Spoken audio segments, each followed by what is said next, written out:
Hello students, कैसे हैं आप सब। आई होप आप सब अच्छे होंगे।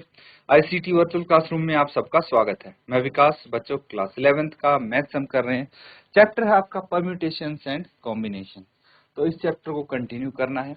कुछ क्वेश्चंस हम परम्यूटेशन से रिलेटेड कर रहे थे, यानी क्रमचय से रिलेटेड। तो चलिए ये क्वेश्चन आज हम यहाँ पे सॉल्व करेंगे। काफी अच्छा क्वेश्चन है ये। इसमें बोला गया है a committee of 8 persons, in how many ways can we choose a chairman and a vice chairman, assuming that one person cannot hold more than one position। तो ये कुछ इस तरह से आपको क्वेश्चन पूछा गया है कि एक कमेटी है जिसमें 8 पर्सन है, 8 लोग हैं, ठीक है।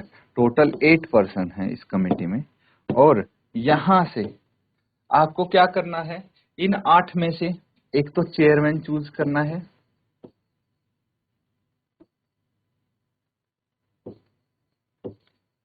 और एक वाइस चेयरमैन चूज करना है, ठीक है। assuming that one person cannot hold more than one position, तो that means एक पर्सन सिर्फ एक ही पोजीशन होल्ड कर सकता है।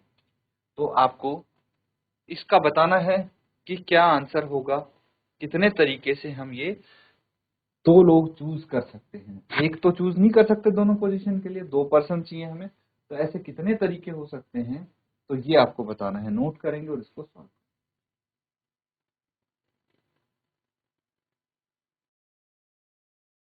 तो ठीक है बच्चों, इसको कर लेते हैं।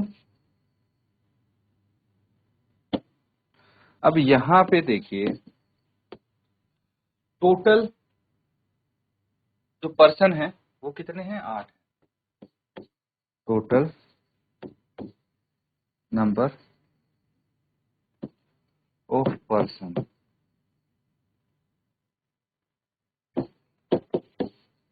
8 है। तो जो टोटल होते हैं उसको हम n मान लेते हैं, है ना। जो टोटल पॉसिबिलिटीज हैं वो n हो गई, और एक टाइम पे हम सिर्फ 2 ही पर्सन ले सकते हैं, तो r कितना हो गया, 2 हो गया। या तो आप इस तरह से कर लीजिए, ये 8 है। तो देखिए, पहली पोजीशन है, कोई भी मान लीजिए, जैसे चेयरमैन की पोजीशन है, तो इसके लिए 8 लोगों में से कोई हम एक पर्सन सेलेक्ट करेंगे, तो 8 तरीके से हो गया। अब जो दूसरी पोजीशन है उसके लिए कितने बचे, एक तो सेलेक्ट हो गया चेयरमैन, अब वाइस चेयरमैन बचा, तो बाकी 7 में से ही सेलेक्ट कर सकते हैं, 8 में से तो कर नहीं सकते। तो 8 इंटू 7 56, 56 तरीके से हम कर सकते हैं। अब फॉर्मूला अप्लाई करके देखेंगे, तो देखिए NPR फॉर्मूला होता है NPR is equal to n factorial by n minus r factorial. तो n कितना है, 8 है, P R 2 है, तो 8 factorial by 8 minus 2 factorial. Solve करेंगे इसको, 8 into 7 into 6 factorial divided bye 8 minus 2 6 factorial. ये दोनों आपस में कट गए, 56 आंसर आ गया। इस तरीके से आप कर सकते हैं, नोट कर लेंगे।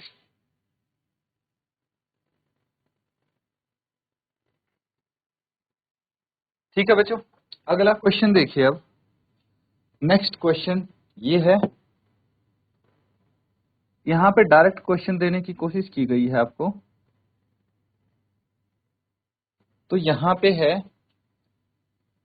n की जगह है n-1 P3 ratio n P4, और ये बराबर है 1:9 के। तो यहाँ पे n की वैल्यू आप फाइंड आउट करेंगे। चलिए नोट करेंगे इसको और सॉल्व करेंगे।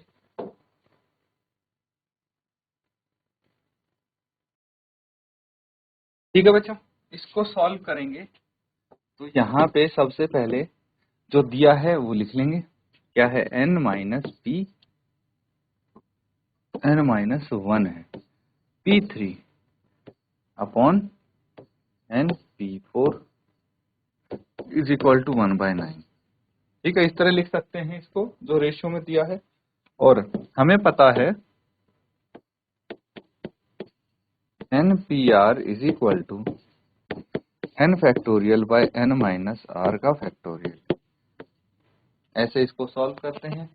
तो बस यहाँ पे 1 बाय 1 हम जो न्यूमरेटर है उसमें क्या है n-1 इसका फैक्टोरियल लिखेंगे डिवाइडेड बाय n-1 माइनस 3 का factorial divided bye n factorial upon n-4 का फैक्टोरियल। ठीक है, ये चीज समझ में आई। मैंने इसका दोनों का फैक्टोरियल यहाँ पे निकाल दिया है। आगे देखिए, अब मेरे पास जो न्यूमरेटर आया है बाहर वाली टर्म्स को मल्टीप्लाई करके न्यूमरेटर में लिख देंगे या फिर नीचे वाली टर्म को रेसिप्रोकल करके मल्टीप्लाई कर देंगे। यही तो करते हैं डिवाइड, जिसको करना होता है n-1 का फैक्टोरियल डिवाइडेड बाय n-1 यानी n-1 माइनस 3 यानी n-4। और जब ये डिवाइड को मल्टीप्लाई में करते हैं तो रेसिप्रोकल कर देते हैं दूसरी टर्म का, तो n-4 इसमें राइट हैंड साइड वाली टर्म भी लिख लेंगे 1/9। ठीक है, और ये डिनोमिनेटर में n फैक्टोरियल आ जाएगा और ये हो गया 1/9। तो कैंसल आउट हो रहा है उसको कैंसल आउट कर देंगे। ठीक है, ये फैक्टोरियल भी था। अब न्यूमरेटर में तो है n-1 का फैक्टोरियल, डिनोमिनेटर में n फैक्टोरियल है। इसको हम क्या लिख सकते हैं n इंटू n-1 का फैक्टोरियल इज इक्वल टू 1/9। ये कैसे आया? देखिए, जैसे 9 फैक्टोरियल है, अगर कुछ भी होता मान लीजिए 5 फैक्टोरियल है, तो मैं इसको 5 इंटू 5 माइनस 1 का फैक्टोरियल लिख सकता हूँ, दैट इज 5 इंटू 4 फैक्टोरियल। ऐसे तो लिखते हैं, जनरल फॉर्म में मैंने समझाया था। तो बस यहाँ पे वही काम किया गया है। अब n-1 फैक्टोरियल से n-1 फैक्टोरियल कट गया और ये 1/n इज इक्वल टू 1/9, दोनों तरफ रेसिप्रोकल ले लो तो l इज इक्वल टू 9 आ गया। n की वैल्यू 9 है, यही आंसर होगा, नोट कर लेंगे।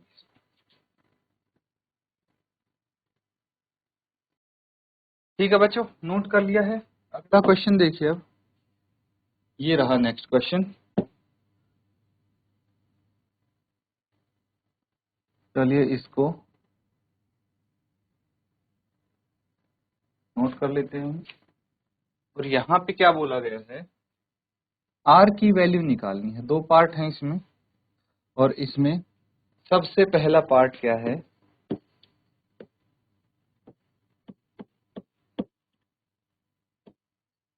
5pr is equal to 2 into 6pr minus 1। r की वैल्यू यहाँ पे हम निकालेंगे। तो क्या करना है, सबसे पहले फैक्टोरियल निकाल देंगे इनका। क्या होता है, npr is equal to n factorial by n minus r factorial.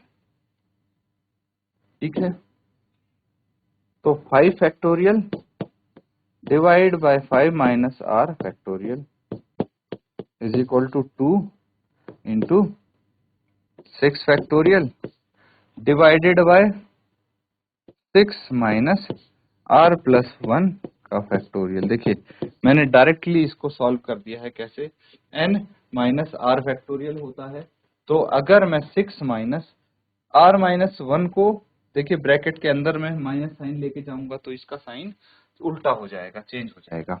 वही मैंने यहाँ पे डायरेक्टली किया है। अब क्या करना है, लेफ्ट हैंड साइड को हम एज इट इज रहने देंगे। 5 फैक्टोरियल n माइनस नहीं 5 माइनस r फैक्टोरियल, ये आ जाएगा इज इक्वल टू। अब देखिए राइट हैंड साइड में क्या है, 6 फैक्टोरियल को मैं लिख दूंगा 6 इंटू 5 फैक्टोरियल, यहाँ पे कोई दिक्कत नहीं होगी। और डिनोमिनेटर में क्या आ जाएगा, ये आ जाएगा 6 प्लस 1 7 प्लस माइनस है ये, है ना, तो 7 माइनस r फैक्टोरियल। अगेन मैं क्या करूंगा, यहाँ पे 5 फैक्टोरियल बाय 5 माइनस r, इसका फैक्टोरियल एज इट इज रहने देंगे हम, ये 2 आ गया। अब देखिए एक काम करते हैं, यहाँ पे चलिए अभी रहने देते हैं इसको एज इट इज। तो 6 इंटू 5 फैक्टोरियल डिवाइडेड बाय, अब देखिए 7 माइनस r फैक्टोरियल है, तो मैं 7 माइनस r लिख के 6 माइनस आर फैक्टोरियल लिख सकता हूं, या फिर थोड़ा और डिटेल में कर लेते हैं हम। क्या हम इसको ऐसे लिख सकते हैं, यहीं पे मैं लिख लिख के करता रहूंगा, ठीक है। 7 माइनस आर और 7 माइनस आर माइनस 1 का फैक्टोरियल ये लिख सकता हूं। और इसकी जगह, खाली इसकी जगह में क्या लिखूंगा फिर, ये एज इट इज आ जाएगा 7 माइनस आर, और ये आ जाएगा 6 माइनस आर फैक्टोरियल। और इसकी जगह फिर मैं क्या लिख दूंगा, 7 minus R into 6 minus R into 5 minus R और इसका फैक्टोरियल, ठीक है। इसको सॉल्व कर करके ये हम लिख सकते हैं, लेकिन ये यहाँ पे लिखना है हमें, मैं समझाने के लिए यहाँ पे लिख रहा था। 6 माइनस आर फैक्टोरियल हटा देंगे तो 5 माइनस आर और इसका फैक्टोरियल। अब देखिए यहाँ पे काफी सारी चीजें हमारी कैंसिल आउट हो जाएंगी, जैसे 5 फैक्टोरियल से 5 फैक्टोरियल, 5 माइनस आर फैक्टोरियल से 5 माइनस आर फैक्टोरियल। ये समझ में आया ना? या फिर अगर कुछ कंफ्यूजन हो तो क्रॉस मल्टीप्लाई कर लेना, वो इजीली समझ में आ जाएगा आपको। इसको लेफ्ट साइड लेके आएंगे तो 7 minus R into 6 minus R, और ये क्या रह जाएगा 2 इंटू 6। इसको ब्रैकेट को ओपन कीजिए, 7 6 42 इंटू 7 माइनस 7 आर हो गया, माइनस 6 आर हो गया, और plus R square is equal to 12। Further इसको सॉल्व करेंगे और फिर आर की वैल्यूज निकालेंगे। पहले यहां तक नोट डाउन कीजिए।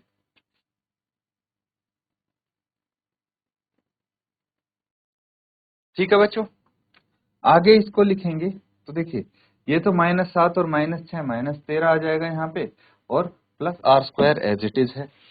तो हम थोड़ा इसको अरेंज करके लिखते हैं, आर स्क्वायर माइनस 13 आर, और उसके बाद क्या था प्लस 42, प्लस का 42 माइनस 12। देखिए 12 राइट हैंड साइड था, उसको भी लेफ्ट हैंड साइड लेके आ जाएंगे, और ये हो जाएगा आर स्क्वायर माइनस 13 आर, और ये प्लस 30 है ना। इसको सॉल्व करके ये आ जाएगा। अब स्प्लिटिंग द मिडल टर्म की हेल्प से हम इसको सॉल्व करेंगे तो सीधे सीधे इसके फैक्टर बन रहे हैं। क्या बन रहे हैं, 10 और 3। तो यहाँ पे हम लिखेंगे R square minus 10 R minus 3 R plus 30 is equal to 0। Minus 10 और माइनस 3 माइनस 13 आ गया। तो अब आर कॉमन आ गया यहाँ से, तो आर माइनस 10 माइनस 3 कॉमन आ गया, R minus 10 is equal to 0। फिर से आर माइनस 10 यहाँ से कॉमन ले लेंगे, तो आर माइनस 3 यहाँ पे आ जाएगा, तो R minus 10 is equal to 0, और R minus 3 is equal to 0 ये आ जाएगा। तो आर इज इक्वल टू 10 आएगा, या फिर आर इज इक्वल टू 3 आएगा। अब यहाँ तो दो वैल्यूज आ गई आर की। अब क्या करेंगे, लेकिन हमें एक चीज पता है, वी नो दैट जो आर होता है ना बच्चों, वो जीरो से बड़ा या उसके बराबर हो सकता है, और जो एन होता है उससे छोटा या उसके बराबर हो सकता है। एन से बड़ा नहीं हो सकता आर, ठीक है। ये हमने स्टार्टिंग में यहाँ पे सीखा था। तो अब बताइए कि आर की वैल्यू क्या हो सकती है। Therefore R is equal to 3, क्योंकि 10 तो एन से बड़ा हो गया है ना। तो हमारे पास यहाँ पे एन कितना है, एन इज इक्वल टू 5 है। दैट्स वाई, नोट कर लेंगे।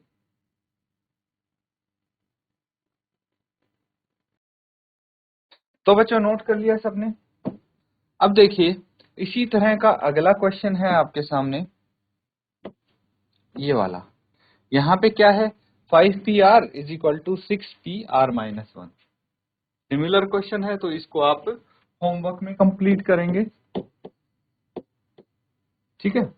इसी तरह से होगा, इसी तरीके से। तो बच्चों होमवर्क जरूर कंप्लीट करें और रिवाइज भी इनको करते रहें साथ साथ। इसी के साथ आज का सेशन यहाँ पे एंड करेंगे। Thank you and have a nice day.